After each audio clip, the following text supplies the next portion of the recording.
Nations. Scott, lots to unravel here. It's early stages, of course, but Russia has called for a UN Security Council meeting today in light of the shocking images coming out of Bucha.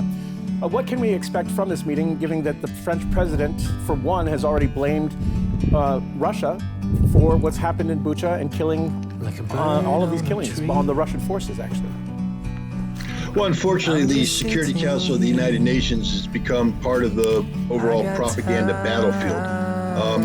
And I don't think Russia can expect anything other than the opportunity to voice, its concern over what it is saying is a falsified story, unverified allegations. So Russia's taking advantage of whatever forum it has to get its version of events out, but I don't think I think the French, the British, the Americans, and maybe some others will do their best to muddy the waters.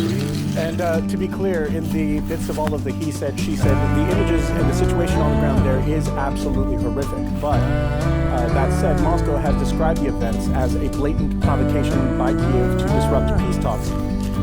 Is there any evidence to back up this allegation? Well, there is plenty of evidence. It just hasn't been collected, or if it has been collected, it hasn't been processed and presented.